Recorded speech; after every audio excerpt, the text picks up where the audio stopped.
Moral Revolution community, welcome back to our podcast. I'm so glad you joined us today. We're going to dive into all things God's design for healthy sexuality. Let's talk about it. Welcome to the Let's Talk About It podcast. Sorry that we don't have video today, just on audio. So if you can't tell from my voice, this is Cole. And really excited about our guest today. We have Benji Nolot. You've heard him from the past podcasts. It's an organization that we work with on a lot of different projects. Love Exodus Cry. Love you, Benji. Thanks for being here. Glad to jump into a really easy topic to talk about today. Yeah, right. Thanks so much for having me on. No, I appreciate you guys so much, and it's great to talk with you. Yeah, whenever we have Benji, we're always going to talk about some lighthearted topic that is really casual and easy to stomach, right? That's the kind of stuff you guys dabble with. Is my reputation that bad? Well, our reputation is that bad. When you have a nonprofit organization that focuses primarily on sex and things of that nature, just kind of comes with the territory, right? It does. I feel like I have sort of like become that guy, which is strange because I grew up like, I don't know, I always feel, when I feel most connected to myself is in a place of innocence, and I feel like there's such a part of who I am. I feel like I've always connected with my inner child in that way that has kind of carried me through life and in many ways kept me very naive. Yeah. So it's strange for me, to be a person who has really stepped into a career of exploring the dark side of humanity. Yeah. And it's like it says in Daniel 2:22 that God sees what is in the darkness, but light dwells with him. Yeah. And so, yeah, it's Raised on Porn. This doc that we just did is no different. It explores the dark side of porn's impact on consumers. Yeah. And, but I don't know. Where do you want to go with that? I think just for those that don't know who you are, just to give you a little background on Benji. So Benji leads Exodus Cry. It's an organization that really creates awareness around some of the darkest areas of sexuality throughout the globe. And started with Nefarious, which you can watch on Amazon Prime. It's a doc on human trafficking. Then they went and said, hey, what would create this need for human trafficking and paid for sex organization? And they created a doc called Liberated that you can see on Netflix that really tries to unpack hookup culture in America and throughout the globe. And now the next step has been Raised on Porn, to give you just the real brief consolidated history of Exodus Cry for those that maybe don't know. And so whenever they put out one of these awareness campaigns, our team at Moral Revolution just jumps on it. For those that know Moral Rev, we really are more of a resource ministry. We try to create resources to help the wholeness. Basically, we want to help fix everything that Benji's bringing light to. It's a pretty cool partnership. But with Raised on Porn, as soon as I saw this doc, you guys sent it over to us before you sent it out to ask us to screen it. And man, it immediately, I went home that night. Kate wasn't in the office. I'm like, babe, this feels like the most important thing in the next 5 to 10 years to me. It felt that critical, felt that important for the world to see.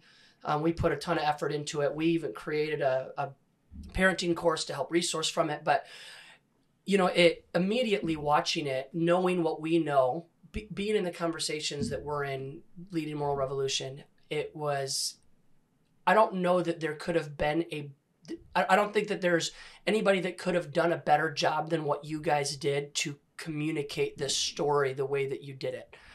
And so I would love, for those that haven't watched it, first of all, you've got to go watch this. As soon as we're done, you've got to watch Raised on Porn. It's on YouTube. You can look it up on YouTube. But I'd love for you, Benji, just to kind of talk about, first of all, what led you guys to do this? Why was this the next step? What brought you to doing this doc on this topic? That's a great question.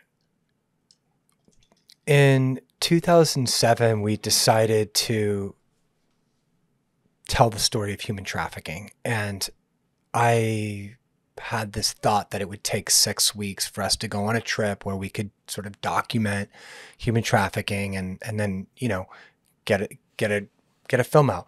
But that decision ended up taking 4 years. We ended up traveling across 4 continents, 19 countries and 42 cities to document the global phenomenon of sex trafficking. During that time, we began to see some overlapping and underlying realities that were fueling this industry and marketing this industry and creating the appetite for. And so it was during that time that we realized that this issue is bigger and more intricately connected to a broader scope of factors than we can possibly tell in one film. And so we decided to go on the journey of telling this story as a mosaic, if you will. So there's many different various moving parts, and each one kind of warrants its own story. So for me, I feel like this is a life calling. My life is limited, it's finite. These projects take a lot of time. I feel like my life's calling is to tell these stories in a way that peel back the layers and allow people to see the reality of what's going on in our world. I think that awareness and education is a critical and essential part of beginning the journey of like making a difference. Yeah.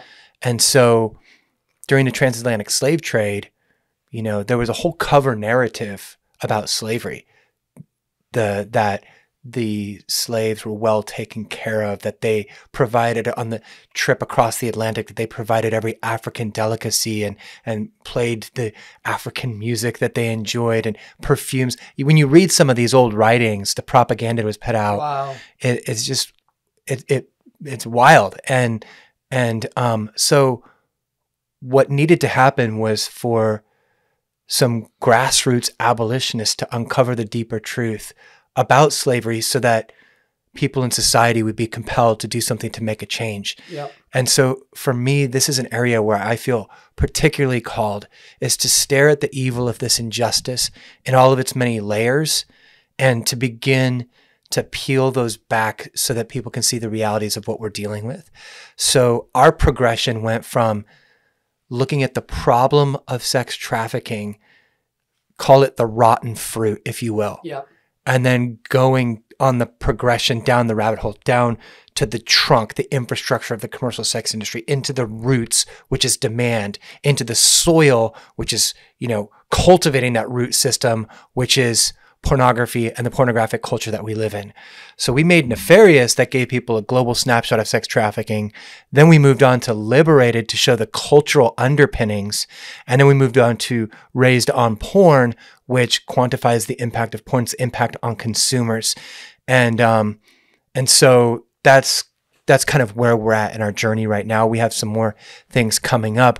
But I think I'll just say this last thing. I think the thing that's resonating for you, like in hearing you talk about it, I mean, for sure, like, we're super, feel super grateful for these, to be able to make these films. We feel proud of the work that we pour into them, but it's not, this isn't like a Christopher Nolan film, right? I think the thing that's resonating for you is on a more deeper cellular level. And it's the conscious and unconscious recognition that there's something pregnant in you, and it's pregnant in our world right now, which is the unconscious and sometimes conscious recognition that pornography is having a deeply profound impact on a generation in a way in which almost nobody can conceive of. Yep. And so this film, I think, pricks a ray of light into that darkness and gives validation to that and says, no, this public health crisis is actually real. So sum that up right there, because I don't know that a lot of people would call pornography a public health crisis, right? Like they would say, this is my own decision. Who am I hurting? This is a really great way to express my sexual needs because there's not somebody else that's being hurt by it. I can release my aggressions there. Right? Like you think of, no, a lot of what I'm saying is probably outside of the Christian walls, but there's a lot of dialogue around there, and a lot of, hey, don't mess with our porn, right? Like you guys have experienced that a lot. I mean, we posted one of your videos and got shut down for a week at one point when if you remember that with the Pornhub thing. And so this is a calf that people don't want to be messed with. Yeah. And they have done a great job of telling themselves that nobody's being hurt by it. So how do you jump from, hey, this is nobody's being hurt, this is just me, to public health crisis? Help us bridge that. Well, I like to make a distinction between how I talk about this issue to people who are consuming versus our systems level analysis. Because I think for people who are consuming pornography, I think there are some ways to speak to them compassionately about their own compulsion in a way that can help eradicate some of the shame that keeps them in that ping pong relationship with shame and behavior and acting out. And, but when it comes to a systems level analysis, I had to step back after creating Nefarious and come to terms with the role that I saw pornography playing in sex trafficking and how it was overlapping into this world. And so I put a lot of thought into that. I called a couple of my colleagues together and we began to whiteboard this and really to try to kind of like digest and what it is that we're dealing with, pull it apart and come up with a plan for how to address it. And so the two things that we distilled down were this idea of pornography as a public health crisis. And when I say that, what I'm talking about is pornography's impact on consumers, quantifying the way in which pornography is impacting consumers and particularly children. So that was one aspect of this. The other aspect of it was looking at the human rights crisis. So how pornography was being created, the impact of it on performers. And so our starting point was those two realities, the public health and the human rights crisis of pornography. And so on the public health side, when we began to look into the research that was beginning to come out about this, and we began to talk to neurologists and sociologists and experts of varying backgrounds on this, the picture became more and more and more disturbing. And that's when we felt like we have to sound the alarm on this because I think parents are unaware. I think your average porn consumer is really not aware of the potential damage. And so those are a lot of things that, I mean, we can tease out it to the extent that you would like to do that. But that was just kind of in a nutshell how we began to think about approaching this. So if you were to, and I guess in a statement or a paragraph from, everything that you guys have, you're on this, 14-year journey now of trying to reverse engineer one of the darkest aspects of human sexuality being sex, slavery, and human trafficking, getting, and those breadcrumbs are leading you back down to, pornography.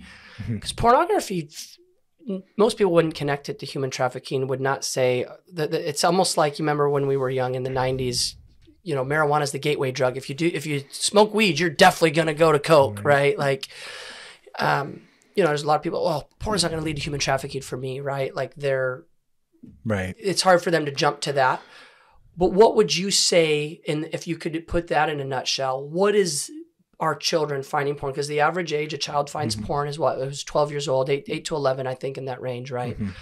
One stat that stood out to me from the doc that I hadn't come across before was that in order for a child to actually get to nonviolent porn, they'd have to search for 13 minutes. They'd actually have to ignore, move on from video to video for 13 minutes to get to nonviolent pornography. That was astounding to me.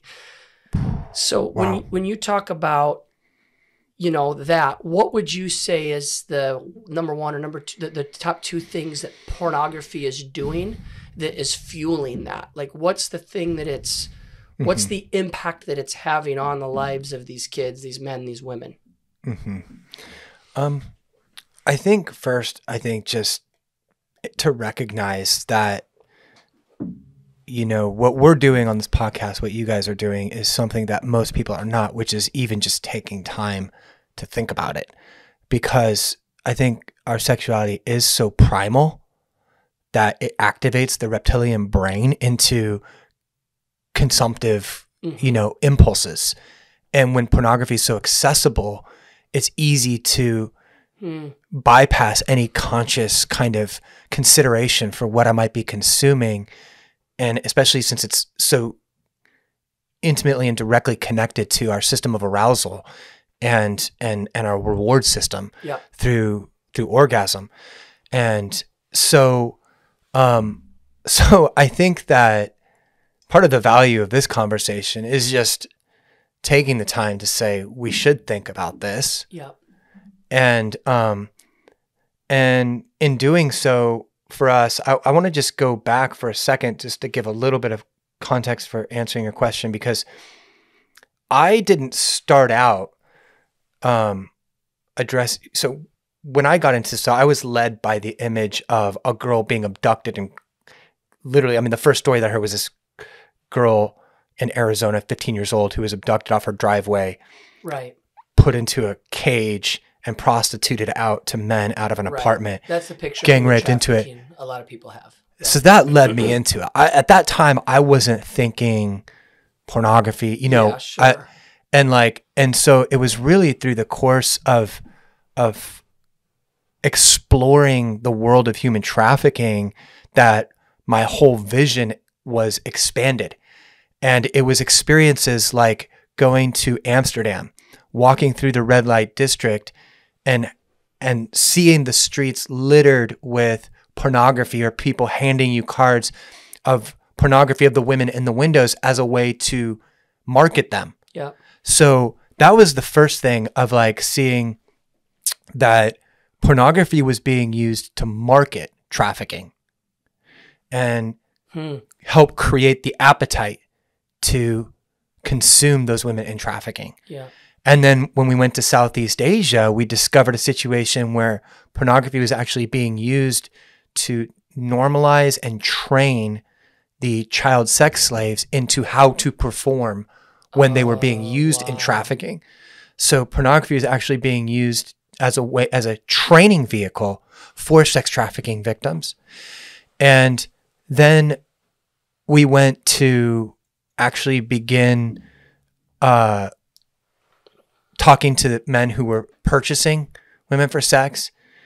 Every one of them, without fail, had a history of pornography consumption that grew and grew and grew to a point that they began to want to act out their illicit fantasies on somebody who they could just pay to perform whatever fantasy it was. Yeah. And so their sexuality became very transactional. And then we began to look at the porn industry and interview some people in the porn industry. And I began to realize, when we started to pull on that thread, that much of the pornography that's created is through the use of coercion. And so we began to see that pornography was not only marketing trafficking, that it was not only fueling the demand for trafficking, that it wasn't used just to train trafficking victims, but it actually was trafficking in many, many cases. And so there's all these overlapping factors that just cause us to have a whole different view of porn. Yep. Hey, we want to take a quick break from this podcast to tell you about the newest thing from War Revolution. It's called Porn is Lying to You. Check it out, pornislying.com. We have key resources to help you get involved, get healed, spread the word through social and sweatshirts, save children. You can check it out and continue to fight the fight against porn. I think that those layers are what I hope we can help people connect with, because I think that the view of porn would be, like, if we just went to the extreme stereotype, 16-year-old boy in his bedroom at night on a phone. Yeah. Right. Like that's what most people's association would be. Sure. let's just go hypothetical. I'm not, you're not a doctor, so you can't necessarily say this from a political or from a medical standpoint, but that boy that's sitting at home, the stereotypical scenario, what's going on right now in his development? Let's say he found it at 10 years old. He's been looking at it for 6 years, high schooler. What's taking place on the micro level in his world that is in his development, his brain? What did you guys uncover in this process about how this is impacting the individual? I have to sit with that question because it's, we can talk about this intellectually, and I think that's important. But when you really begin to hold the lives of these people in your heart who are affected by this, it's deeply tragic. Yeah. And I think that we have to create room for that in even the way that we process this phenomenon. What we are talking about is, lives being completely hijacked. Before they even had the choice to be hijacked. Exactly. Yeah. I used to have a chip on my shoulder about men who use porn because I began to see how I was feeling trafficking. And then I remember one day I was praying in a rather condemning way against the men who watch porn. And I suddenly, God gave me a vision of an 11-year-old boy. Yep. And I just began to weep because I realized that before these men made a choice to watch pornography, that it had come trespassing into their lives and hijacked their lives. And so it's so good, Benji. When you put it in that framework, it's heavy for me because of so many men who we've talked to that started at that age. And I think Raised on Porn addresses some of those stories a little bit, but so well. It's crazy to think about, at a young age, as a young teenager, you could watch something that has the capacity to literally derail your entire life. Before you're even in a relationship, before you even know how to have a relationship. We had done a screening of it, and one of the trips that we had taken, Kate and I use it quite a bit. And it was a really powerful moment afterwards. The movie the film got done, and we had intended to dialogue. Okay, let's talk about how we think this is impacting culture. But you couldn't, there was weeping everywhere. There was just brokenness and healing going on at the same time, simultaneously. And what was so powerful is one guy in particular said, I think he was, young 20s, had been looking at porn for quite a while since he was a child. And he said, this is the first time I haven't felt shame about porn. And he said, I actually realize this happened to me. And it was the film that helped him realize that and instantly gave him the freedom to say, all right, Lord, take this from me. It was a really powerful moment. And I remember watching it that time in particular. That was probably my second or third time watching through it with this group that we'd screened it with. And it just came out when I grabbed the microphone to talk, and I said, what this film does such a good job of demonstrating is that we have an entire generation that's been sexually assaulted. Mm-hmm. And when you put it the way that you just did, it's easy to judge the 34-year-old married man or 34-year-old married woman, but you have to track it back to the 10-year-old that had no clue what they were getting into and realizing pornography is sexually assaulting our children. Yeah. I mean, it really is. And now we don't classify it as sexual assault, just like we didn't know how to classify human trafficking in all of its variations for a while, right? You had the picture of the girl that got kidnapped and put in a cage. That was the only picture some people had of human trafficking. Now we understand there's a much broader picture of what human trafficking looks like. I think one of the things that I hope that we can pull from this doc and from the awareness is realizing that we're allowing our kids to be sexually assaulted by this, and they're turning into adults that are struggling to find their footing in their marriages. They're struggling to find their footing in their relationships due to the impact that this is having on their childhood. I know we're so grateful for you guys for going after these things. Thank you. You know, I don't know if you have any other thoughts you want to kind of wrap up with, or I think, you know, what you mentioned that about that guy, I think just self-compassion is so helpful. That's good in the healing process, you know, and I hope for anybody out there that does struggle with porn, that they will have a similar moment of self-realization that, you know, it wasn't your fault. Like, this was something that trespassed into your life at a tender age. It is a form of neuro rape, you know, and like you said, like, many of us were assaulted as children, by this. So I wanted just to kind of wrap up your initial question. Let's just think about this for a second. So you're 16 years old, you're there, you're looking at porn. What actually is happening? Well, what we know about our humanity, first of all, is that sexuality isn't something that you get out of. Every single one of us has a sexuality. It's extremely fragile. I mean, just thoughts even that are expressed can have a defiling impact on us from another person. You can feel it. Women talk about this in their body. Yeah. And so that really begins to help paint a picture of our sexual fragility. And especially as we're at a tender age, we're also social beings. So we internalize the stories around us and the construction of our identity, our worldview, our values.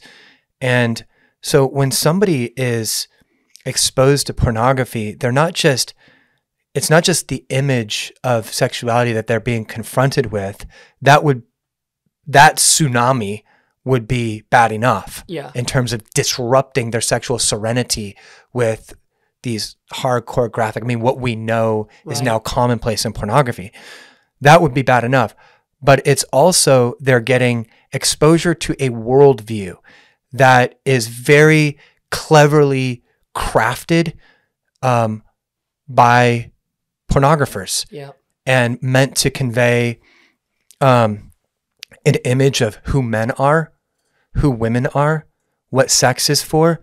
So you're really becoming immersed into an entire world, and you don't come away from that world unchanged. I like to think about it as the porn universe. Yeah. And then pornographers are giving you an avatar to navigate that universe. Yeah. Whether you're a man or a woman, there's the porn man and the porn woman.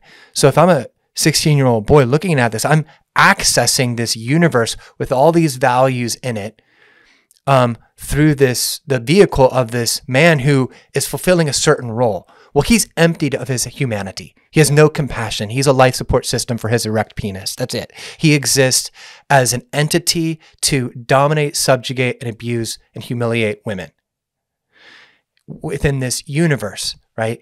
And so if I'm this age, I don't know what sex is for. Like I'm still going through my own biopsychosocial development as a human being, and suddenly I'm exposed to these potent, intensely sociopathic, graphic, dehumanizing depictions of masculinity and sex and relationship to women. That has a fracturing effect on the individual, sociologically, neurologically, emotionally. And so it retards the development of the individual, and it hijacks and derails their healthy sexual development and even their emotional and spiritual development. And so when we consider pornography in context to the well-being of our young people, we have to recognize the crises that is at work from the standpoint of the mass proliferation of this without any age verification walls in place. It is literally a city without walls. And it's Sodom and Gomorrah online without walls that you can come into whenever you want, and every age can come in. A 5-year-old can walk into Sodom and Gomorrah online with no preventative measures. It's crazy. We're all being exposed to this global orgy that is around us, and it's the impact of it is a corporately sexually traumatized planet. And so it's important to really step back from pornography and to look at the big picture, because people get caught up in the micro. I think to provide a proper analysis of anything, you have to go micro lens and then macro lens. And a lot of people are stuck in the micro lens of like, well, this person said they like it, so that's good enough for me. And it's like, if that's your only analysis, you're not really going to get a clear picture of what's happening. Yeah. So I think it's important to pull back and look at a macro level analysis to see the sinister work of pornography at work in our world, and the way it's undermining and sabotaging a generation's ability to connect sexually. And which is the ultimate irony, because the very thing that is supposed to be enhancing our sexuality is actually diminishing it and preventing us from having healthy connection. Yeah, man, it's so good. Thank you. I mean, it's rare that we have a conversation that I'm not walking away from like with my fists up, ready to fight somebody. Away. Come on. I want to give you guys just some resources. I'm imagining that there's a lot of things going on in your brain, maybe some self-awareness. For those that porn is an issue currently, I want to tell you about Porn Freedom. It's a course that we have on our website. John Bevere created it. You can go to Moral Revolution to the courses, get a hold of that at moralrevolution.com. Also, BraveCo is a phenomenal online 12-month discipleship program led by Jason Valadin. Really significant. It's weekly live meetings, small group based, really powerful. You're really not going to get totally free from pornography from a course. It's got to be connection as well. Not, courses help. And so you want to check that out. And then for those that are parents, I want to lead you to Porn Prevention. And we'll put links to all three of these things in the show notes. But Porn Prevention is actually a resource we created for parents of what to do in your home to have the right conversations, to protect your kids, to guard them, to prevent accidental exposure. And if accidental exposure has already happened, what do we do now? So those are some of the courses. Again, they'll be in the show notes. Glad you guys are part of the Moral Revolution family. Thanks for listening. We'll see you next month. Thank you guys for listening. If you want to learn more and check out all of our awesome content, be sure to head to our website at moralrevolution.com and our socials, Instagram, Facebook, all of them. But before you leave, don't forget to like, review, subscribe, all of the things. We want you guys to come back and join us. We enjoyed having you. See you next time.